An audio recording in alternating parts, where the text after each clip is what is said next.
we're now on to more talks. We're not going to bore you anymore about meetups. So we now have the fantastic Phil Wilkinson of Flexera. He's going to speak about leadership in tech. And on track 2, I think it's Dan Porter-Wilgar, yes. isn't it? And he's going to be talking about coding for a live streaming platform. So, we could have done with somebody like that this morning. We need more dance music. So, enjoy. Yeah. Okay, so Phil, over to you. It's Monday, the 10th of December 2018. And I'm on an Aer Lingus flight landing into Chicago O'Hare at about 2:30 in the afternoon. And at around 4 p.m., I'm going to be arriving at Flexera headquarters. My first appointment is a one-on-one with my boss. And at that meeting, I'm expected to share with him my plan for delivering Flexera's next generation platform within the next 12 months. So here I am. I'm sitting across from him, across his desk, and he asked to see my plan. I know the plan sucks. I know it's going to fall well short of his expectations. But I worked with the team for the last 5 to 10 days. It wasn't a long time to try and pull together a 12-month plan, so we did our best. We're dealing with a huge amount of technical uncertainty and product uncertainty. And so this is it. This is the plan. So Art asked me to share it with him. And I still remember his words. He said, "Phil, I don't question your effort. I don't question your work ethic, but I just don't understand your decision making."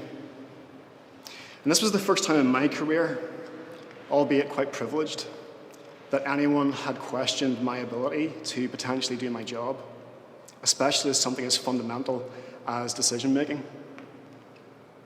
And it hit me squarely between the eyes.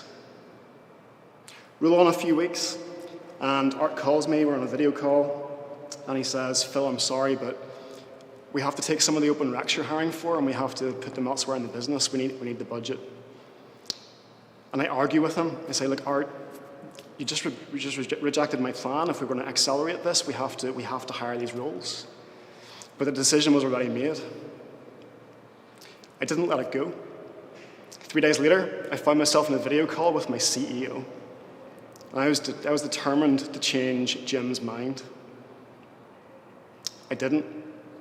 In fact, it was a car crash of a conversation for me.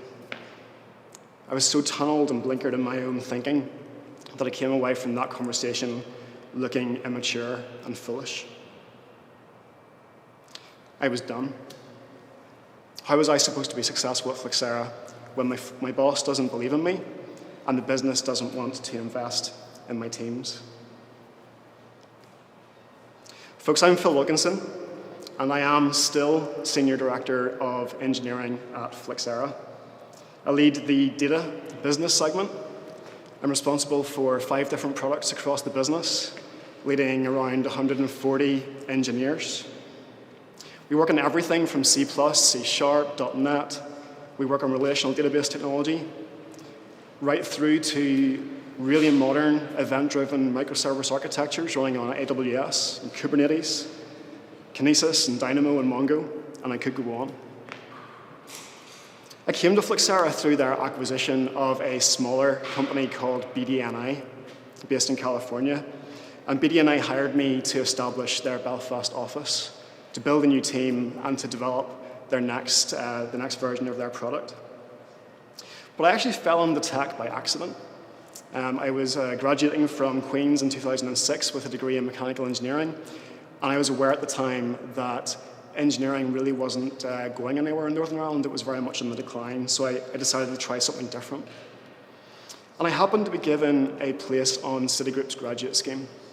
And my very basic CV at the time made one mention of Access from a university project, and so they put me onto a data warehousing team, and there my fate was sealed. It was at Citigroup that I developed my love of data and tech in general. September 2008, I remember being called very late in the evening by my boss's boss's boss and asked, could I come into the office? He needed my help to run some reports to figure out just how exposed we were to the collapse of Lehman Brothers. What a remarkable couple of weeks that followed.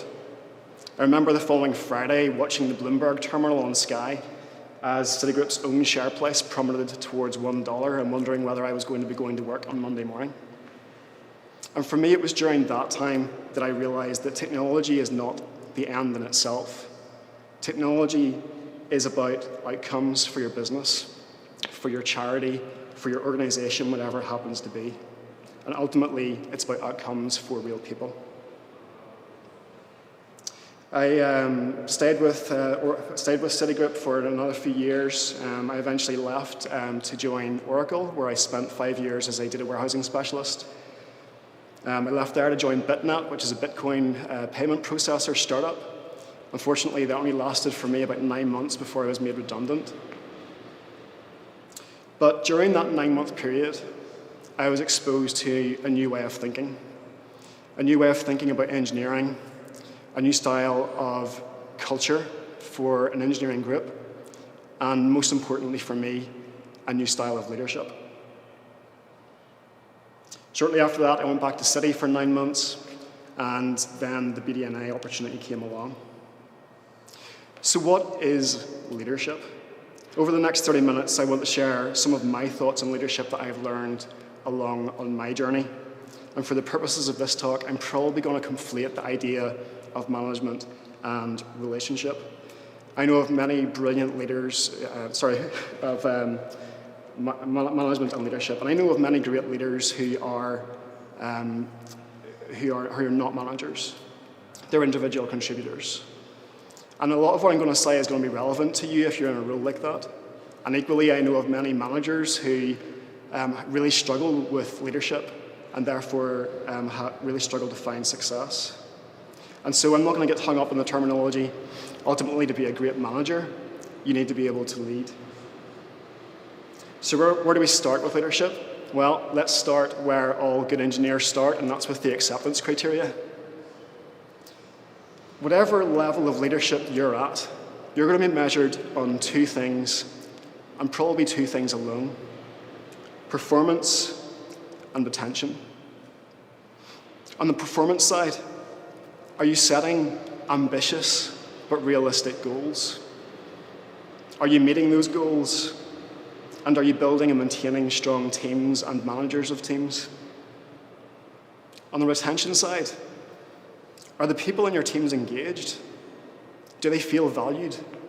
And ultimately, are they staying with you? So it's checks and a balances thing. One side, you want to get the best performance out of your organization as you can. But then on the other side, you want to push them so hard that your team just want to get out. And achieving that balance is very risky and difficult. Within tech, the days of command and control are over. For the most part, organizations have discovered that the best performing teams are those who have empowered their employees.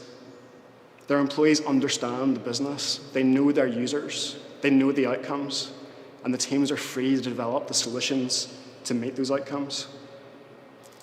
But for this to work, you need a highly motivated team of individuals, engineers, product people, marketing, sales, etc. They will need to understand your business, and they need to feel motivated to deliver for you. And for that, you need to be able to cultivate a culture. Now, back in 2016, whenever I became site leader for BDNI, I remember a few weeks in, one of our senior leaders in California posted us across a tiny bonsai tree. It was to celebrate the opening of our new office. And for the first couple of months, it was easy to look after this tree. There was only 5 of us in the office, and so we just watered it every few days. It was fine. But as more and more people joined the office and the office size grew, the poor bonsai tree in the corner was starting to look a bit dry. The leaves were starting to fall off.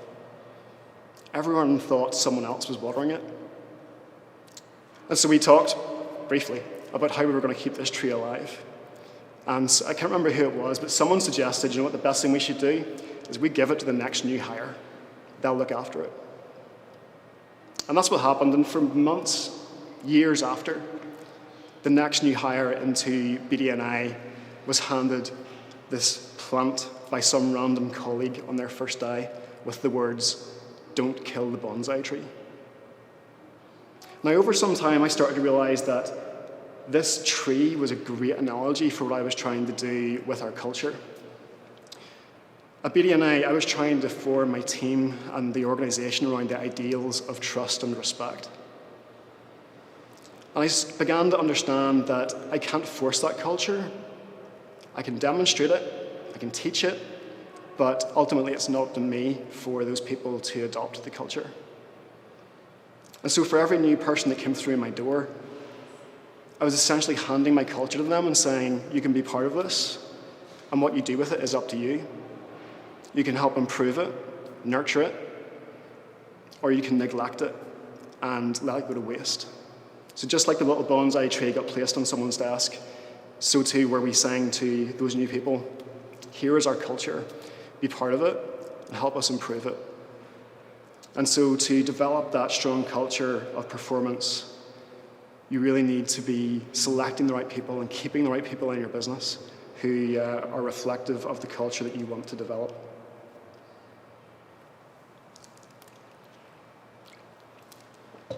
Now, despite doing everything that you can to create a culture of performance and retention, it's not always going to be easy.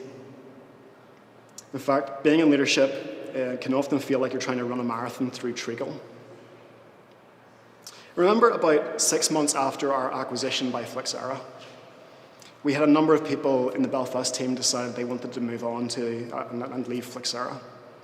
Now, I expected this, I knew it was coming, and I knew it was just part of the transition into a larger organization. So I got my head down, pumped myself up, and went and rehired. And we rehired some fantastic people. They elevated the level of our team, our velocity increased, and I patted myself in the back, thought, yes, done it. We've got over the acquisition hump. And a few months later, as an organization, we decided that the project that my team were leading was so critical to Flexera's future success that we needed to make it a global effort. We needed to bring in other teams around the world to help us deliver it on time. And I knew that despite this being the right decision, this was going to leave my teams feeling somewhat disenfranchised. This had been our baby for 2 years. And a number of months later, we had another few people decided to leave us, and I was completely deflated. But I did it again. I got back in the saddle, pumped myself up again, and we rehired. I even found a member of our team who was a real shining star, and I identified them, and I thought, that's our next manager. And so I started to invest in that person to groom them for leadership. And they knew it was coming. We'd been talking about it. And on the day that I was going to tell them that they were promoted to team manager, they got ahead of it, and they told me that they were resigning to move overseas to take up a great new opportunity. I really started to ask myself, what am I doing wrong? Am I actually up to this job, or have I bitten off more than I can chew? With every setback, I started to find myself having to dig deeper and deeper into my reserves of energy. My emotions were running out, and it was becoming difficult. Not only having to manage my own disappointments, my own fears, but also trying to bring this large team along with me. Call it whatever you want. Grit, resilience, tenacity. It doesn't come easy, and I don't think any of us are born with it. I know that I certainly wasn't. But as my leadership roles have evolved, I've found myself having to really start to work that muscle as my roles have developed. In 2018, I was trying to figure out how our platform was going to become part of Flexera's architecture. We were really struggling. You know, we had engineers in Belfast talking to engineers in Melbourne and Itasca, Chicago. And we were trying to figure out how all these pieces came together. We knew that somehow this platform was to be a linchpin between everything, but we just couldn't quite figure out the moving pieces. And all I really wanted to do was take a few engineers from each of these main teams and just put them all together in a room for a week and allow them to develop this solution. And so I went to Art, and I said, Art, we need to get 20 engineers. We're going to fly them to Itasca. We're going to put them in a room for a week, and we're going to have a summit and bring together this technology. We're going to figure out the architecture. It didn't happen. I couldn't convince Art of why this was a good plan. A year later, we acquired another company called RightScale, who are based in Santa Barbara, California. I'm not jealous.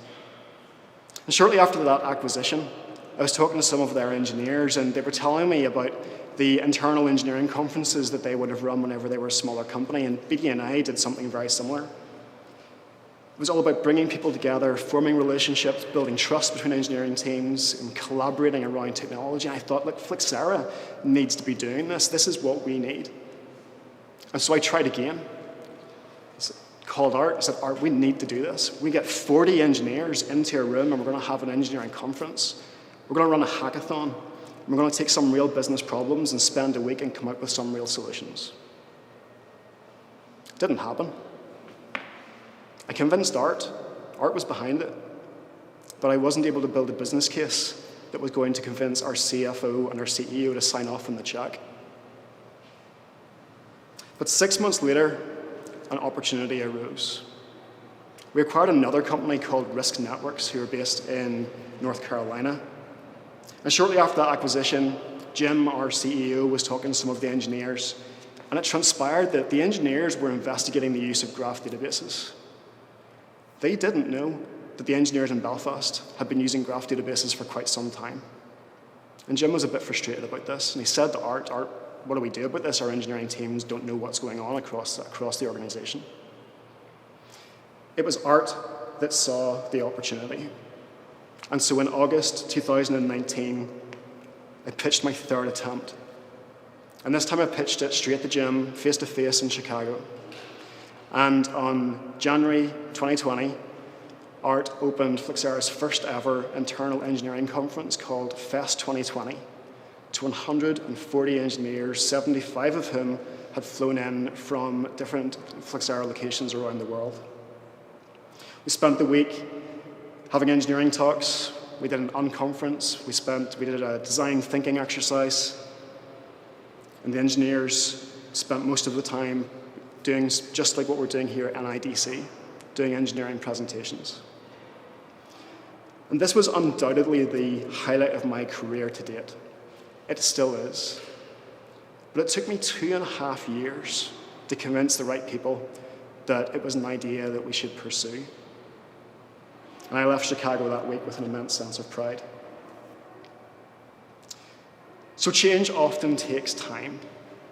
Even if you've got an idea that you think is clearly valuable, it doesn't automatically mean you're going to get a clear run to deliver it.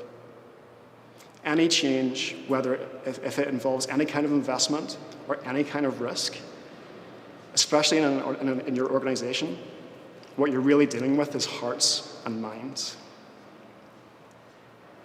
So you're going to often come across these roadblocks, and if you're a leader, it's up to you to decide what to do about those roadblocks. Do you go over them, around them? Do you try and move them? Who can help you along the way? Who can help you convince your stakeholders? Who can help you build the business case justification to get the decision makers to help you move this along? How many times do you try, and do you ever reach a point where you just have to give up? And don't underestimate the importance of timing whenever you're trying to build influence. Many times people on my team will come to me and they'll make a request for investment. It could be for training, it could be for a salary increase for someone on their team, it could be for a new piece of technology. And if I agree with them, I'll often say, yes, but wait, be patient with me. And that's often because I'm trying to find the right time to take this to the decision makers who can help us make it happen. Often I'll be aware of things that are going on in the business that other people might not be aware of. I might be aware that a key decision maker is going through something right now, and if I bring it to them today, they're just going to say no. But if we wait 2 weeks, we're going to have a much better opportunity.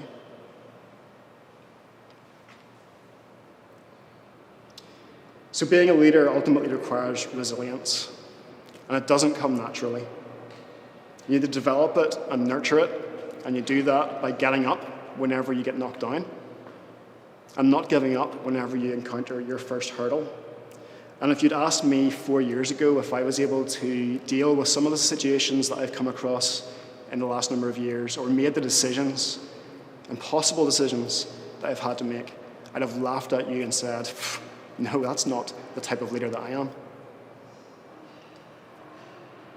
And I believe that the ability to influence is one of the areas which, as an industry, we are failing our engineers. And we have to help our teams develop it. I think a lack of influencing ability is a barrier to many engineers to progressing into more senior roles. I think it's also the source of much frustration in engineering teams who aren't able to convince their stakeholders about what are potentially some really excellent ideas. It doesn't really matter what the goal is. It could be a plan to buy some tech. It could be to build a new team. It could be to run a design thinking experiment on a new feature. It's important that before you make your pitch, that you identify who those stakeholders are. Which of those stakeholders are the ones that really care about what you're doing? What are their goals? And how does what you're proposing help them achieve their goals? But there are other stakeholders who just have power. And you have to identify those stakeholders who may not care about what you're doing, but ultimately hold a lot of power over your ability to deliver it. And once you've identified them, you need to start working with them, usually one-on-one, taking the time to get their feedback on this idea. And then once you start feeling that momentum building with those individual stakeholders, then you can make your pitch, and hopefully you'll have enough support behind you to see it through. This just takes time, but it also, more importantly, requires great relationships. Get to know how your boss works. If you have a PM or a strategy lead, get to know them too, and have questions or have conversations with them about the dynamics of the business that they're dealing with. What helps or hinders them so that you can understand how you can help them with their goals. Go the extra mile from time to time for these folks. Deliver a feature they weren't expecting, give them a few hours consultancy to try and help them solve a problem they're encountering. Because you never know whenever it comes to your turn to have to ask for investment or a favor, that they may be the people that can help you get it across the line. Nothing builds stronger relationships than being authentic, listening to others, and not being afraid to have a laugh with folks and not taking yourself too seriously. There's a different phenomenon within leadership that I wasn't aware of whenever I started out my career as a team lead. I only really started to understand it properly in the last number of years when I started navigating the organizational structures at Citigroup and at Flexera. And the phenomenon is, I'm not even sure if I'm saying that right, phenomenon. The phenomenon is that over time, teams start to mimic the behaviors of their leaders. It's often referred to as the shadow of the leader. So if you're a leader, a manager, a product lead, it doesn't really matter. If you're a leader, then you're in the spotlight and you're casting a shadow behind you. That shadow can be big and strong. It can be narrow and weak. It can be good or it can be bad. But whatever it is, your team are going to respond to it. So what a humbling thought it is that as a leader, the side of the bed that you wake up on in the morning is going to have a direct impact on your team. And I mentioned a few minutes ago about the time that I had to give up on the open recs I was hiring for. Well, the next day I had to communicate that to my team. And so I got the team together in our breakout area and I told them what was going on because they all knew we were hiring, we were trying to get referrals, etc. And I told them, look, here's the business context, here's why it's happening. But they could tell. They could tell from my face, they could tell from my eyes, they could tell from my posture. I was not happy. I was still dealing internally with the frustration and the anger and the fear of that decision. I hadn't quite understood myself how I was going to get over it. But the next couple of days, it was fine. I got back in the saddle, pumped myself up again, and got back to it. But when I arrived in the office, and I looked around, all I saw was groups of demotivated people. What was wrong with them? It's only looking back and starting to understand the psychology of leadership, I now understand that I was looking at myself. Those teams had seen how I responded to that situation, and they were mimicking the behavior that I had shown them. It took me months to lift the team out of that feeling of frustration. I needed to remember that as a leader, I should have acknowledged that this was a setback. I'm not going to lie about it. I didn't want this to happen. But I should also have made sure that we could reflect on, we can change our schedule. We can reprioritize against our most critical options and ultimately be confident about our team's long-term success. As a leader, be aware of the shadow that you're casting. So when you walk out of that frustrating meeting, or when a decision doesn't go your way, and also remember whenever your team experiences success, what is the behavior that you want to show, that you want your team to copy? Now, depending on the level of leadership you find yourself in, you're going to find yourself involved in some level of strategy. At Citigroup, my role was split really kind of 70%, 30% between development and management. The management piece was really just taking lists of tasks, items to be delivered from the business analyst, and I would look at them, size them with the team, assign them to someone, and build the schedule. The most I thought about strategy was maybe looking at some opportunities, maybe some risks, but ultimately it was about task management and setting expectations. When I joined BDNI, that was a bit different.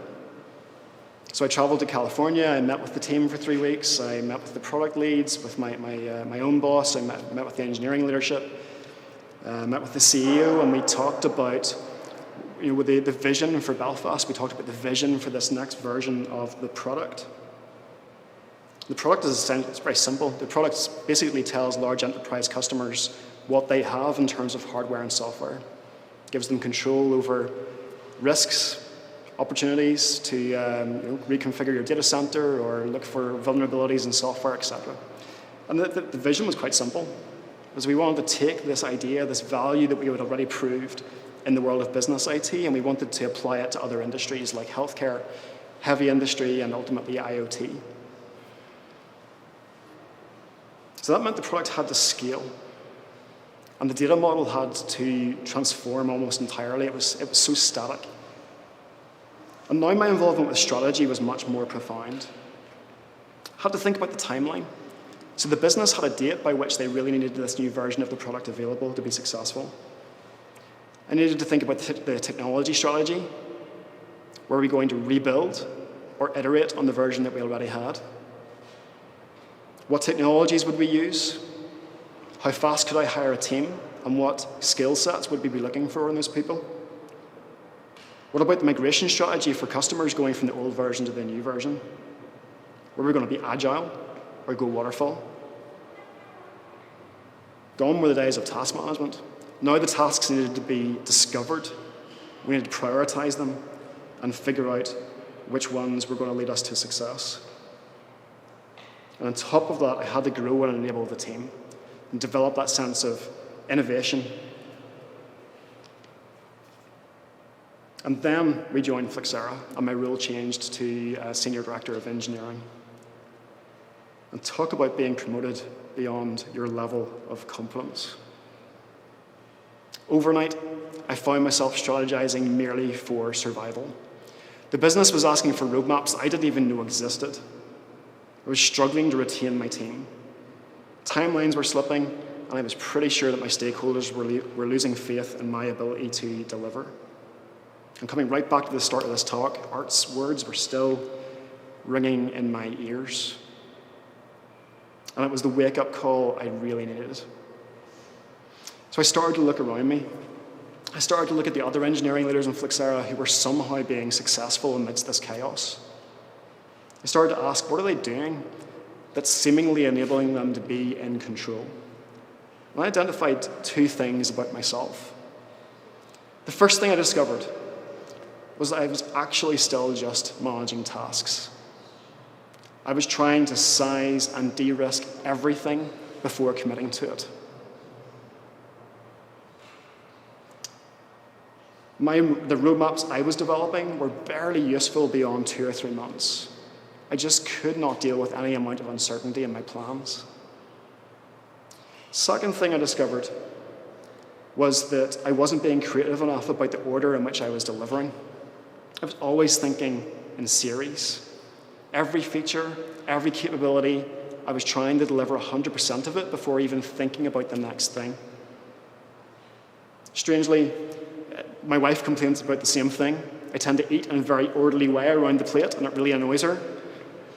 And in the world of a fast-moving technology company, thinking in series just does not work. So I started to challenge my team to think differently about the scope of what we were doing.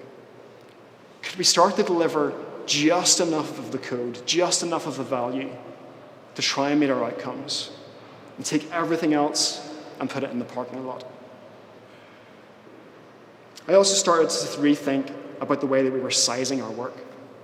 So instead of thinking about how many days was it going to take us to do this, we started to use the concept of similarly sized items in a much more lean fashion. Now, we still slipped a few dates for sure, but the way in which we were able to deliver was transformed, and we've been improving on that ever since. Last year, I read a book by a guy called Chris Hurst. It's called No BS Leadership, and he doesn't use the acronym in the title. It completely transformed my understanding of what leadership actually was. Chris completely debunks the idea of highly detailed business strategies, and he redefines leadership. He talks leadership about being quite simply the art of getting stuff done. In the book, he discusses Colin Powell's approach to risk-taking. For you people here, you're much younger than me. Colin Powell was a 4-star ranked general in the US military, and he served as Secretary of State to George W. Bush. And Powell stated that he always wanted between 40 to 70% certainty about any decision. This blew my mind. 40%. I can't choose my socks with as little certainty as that. 40%, anything less than 40%, and Colin Powell argued that you were shooting from your hip. But then the 70% thing confused me as well. Powell said he never wanted more than 70% certainty, because if it was more than 70% certain, then someone on a much lower pay grade than him could have been making that decision. And he argues that it's intuition that really distinguishes great leaders from everyone else. And this book took a great weight off my shoulders. It completely freed me in my thinking. And I found myself in the last number of years being able to take much bigger bets, setting much more dramatic and ambitious goals with my teams as a result of it. Earlier this year, I was involved in a conversation with a number of my PMs across 2 products. One product was mine and one was not. And I was worried that one of our key corporate strategies was being hindered by the fact that these 2 products were cannibalizing each other's market. To me, the solve was obvious. There was a key feature that we needed to deprecate in one of the products. But I was also very aware that this was not the first time it had been proposed, and it was quite controversial. So I talked to my boss about it. I found one of our key salespeople, and I talked to them about it. I met with the strategy team, and I talked to them about it. And then one Friday afternoon, I got no fewer than 5 PMs on a call, and I laid out my thinking as to why this was a problem. And by the end of the call, we'd come to a plan of record that we would deprecate that feature in the product that I didn't own. Nothing in that was to do with engineering. So why was I involved? Well, at Flexera, if you're a leader, you're encouraged not to stay within your area of specialism. You're to understand the business, understand our goals, understand our strategic initiatives, and if you see something that's not right, then you're encouraged to take action and initiate change. Ultimately, it's about making our customers successful. And as an engineering leader, you're never going to have enough time. Your PM is going to have a list of features the length of your arm, which all need to be delivered in the next sprint with no room for anything else. Support are going to have a set of one bug that needs to be fixed tomorrow. Sales are demanding a new feature so that they can close that one big deal before the end of the quarter. Services need more documentation. The solution engineers need another API. SRE are complaining about excessive IOPS. Architecture are encouraging you to adopt a new API design. The engineers have a list of tech debt they want to clear up. And the CEO just wants to know when it's all going to be done. And every single person thinks that their stuff is the most important thing for engineering to be working on next. As a leader, it is not my job to protect my teams from this bombardment. But it is my role to make sure that they understand our goals, understand our objectives, understand our customers, so that they can assess each stakeholder's needs and ultimately decide what is important. I told one of my team members this week, we were just like spinning plates. And I said to them, look, some of these plates are going to fall. We're not going to be able to stop it. Let's just make sure it's not the fine china. So knowing which issues are going to kill you and which issues are just going to cause you temporary pain is a key responsibility of you as a leader. And it's going to come from knowing your company or your organization, know your customers, know your goals, and know your technology. I was really proud of one of my teams just this week. It was Wednesday. We were onboarding a new customer to one of our platforms, and their stream was so slow. It was going to take 11 days for them to get on board, and the solution engineer was quite rightly just going to call it quits and go with a different product, which would have been a disaster in terms of PR for my organization. So we had a decision to make. What do? Do we stop development and all these features that are committed? Do we let the POC fail and just take the PR hit? The team found option C. They found a way to prioritize the stream for this one customer. And bam, that customer's data went in. Now there's still a problem. We need to figure out why that stream wasn't working right. It's going to happen again at some point. But the team found a way to de-escalate this crisis, make the POC successful, and allow us to continue developing on our roadmap. Now I've developed a love for these situations, not because I enjoy the pressure from stakeholders, but because I've come to realize that my teams are going to be able to deliver. And nothing gives me more pride than seeing them solve these types of problems. So leadership is not for everyone.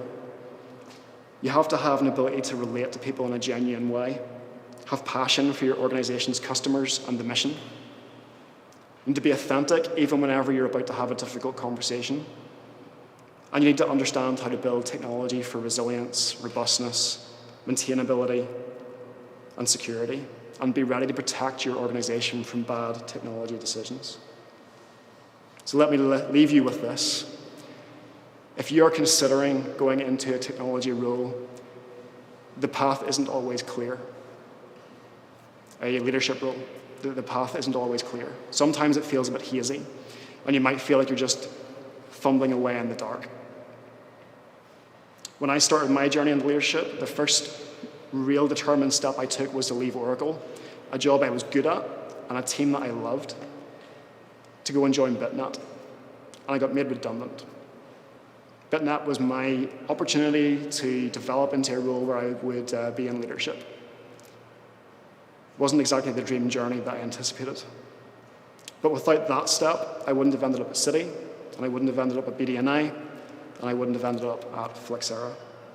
So I want to encourage you that even if the way doesn't look terribly clear right now, I'd encourage you to persevere, be ambitious, and whenever you look back on your path in the years to come, the path is going to look very clear indeed. Thank you very much. Okay. Yeah, I'm being professional. Yes, thank you for that. Very interesting. Right, we have a few questions here from the audience. Okay, great. Hit me. First of all, somebody just wanted to say it was a great talk. They really enjoyed the honesty and transparency there. So, thank you for opening your soul. I can't do it any other way. First, most popular question here: did you get overwhelmed with the task ahead at Flexera at stages, and if so, how did you cope with it?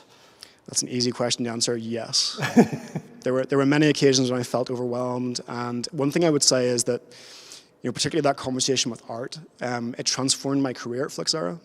It was very, very challenging. I left that one-to-one conversation within 7 minutes of it starting. It was scheduled for half an hour, and so I was totally overwhelmed. But Art and I have a fantastic relationship, so he didn't just hit me between the eyes and then leave me to it. We've developed that relationship since, and I talk to him all the time. He mentors me, he guides me through these decisions. But other things I would do is I have mentors outside Flexera. There are some fantastic leaders here in Belfast who I consider mentors. They may not know that, but I'm watching them and I'm learning from them, and I talk to them and I watch what they're doing. But yes, I was totally overwhelmed. And I wouldn't say that there was necessarily anything that I can recommend. A path. Look outwards rather than inwards. It's just look what's going on, look what other people are doing, and more than anything else, be resilient. Sometimes you're just going to have to figure it out, and just sticking at it and try again, fail again. Okay, what didn't work? Why did it not work? Try something different.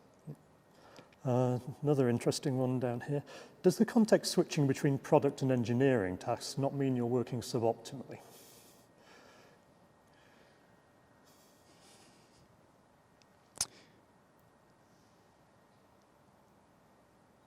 I guess it does. My job is I would say my job is suboptimal all the time. I'm context switching every half an hour, I would say, and I think that's something if you're considering going into a leadership role, especially at a more senior level, being able to context switch is important. It's different than being an engineer, though. I have a team of 140 people. And so whenever I'm context switching, I think the important thing is knowing when you need to delegate. So if I say to someone, okay, I'll take that project on, if I try and do that myself, it will not get done because my time is suboptimal. So what I do is if I'm given a project and I accept that project, the first thing I do is, well, who do I have? Which of my teams, which of my people do I trust to get that done for me? So it depends what level you're at. Product and engineering, I think if it's being done right, your product teams should be, you should have your product managers embedded with your engineers, your UX folk, your architects should all be part of that delivery team. So I think it's more important that their time is optimal rather than mine. Yeah. Okay, another one here. Somebody here is in a role similar to yourself, and possibly is asking here for actual advice at this stage. When people leave, what's your thoughts on key tips for dusting yourself off and getting back on with it? I still remember the first person that left our team was one of the support engineers, and it knocked me for 6. And I'm not sure if it's just me or if other site leaders who have done this can empathize with this, but we built our team to about 17, 20 people before the first person resigned. And I still remember it was as if they'd divorced me. I was angry. I didn't understand. Why does someone want to leave my team? I took it really personally. Part of it is just you get used to it. You start to realize that these are people making hard-hearted, do you? They're making the right decisions for their careers. There's a reason, and the important thing for me is that I try to understand: is there something we could have done better? Let's fix that for the next person, so we don't make that mistake again. Let's always improve. I don't take it personally anymore. I think that the last few people that have left, we've made a conscious effort to celebrate the fact that they're going on to roles that they're excited about, that they're going to excel in. So I try and look at it very positively. I think the important thing is identify if you're doing something wrong. Yeah. Is there a reason why people are leaving? Yeah. And if there is, go and fix that thing. Do you actually do exit interviews, or do you try and catch it before that? We do both, you know, so I meet one-to-one with every one of my team members once a week. All of my managers do the same with their teams. It's mandated by our CEO. So if there's an issue, typically we know about it. You know, I think that you want to be having those conversations so that issues don't come as a surprise. So you try and get ahead of it, and then we do exit interviews as well, so that we know if someone's leaving, why are they leaving, and is there something that we should be doing better. Okay, well, I think we're just about at time there, so thank you very much. Very much for that. We could have gone on a bit longer there probably, but we'll call it at that. So next on track 1, we have a couple of talks back-to-back from Sensata, our platinum sponsors. So they'll be talking about a couple of different aspects of working with embedded systems, which is something I've always found quite interesting, and is how quite a lot of kids are starting to get into coding these days, with the Raspberry Pis and everything. And on track 2, I think it's Matt Coulter from Liberty talking about serverless. So we'll hand over to the Sensata speakers.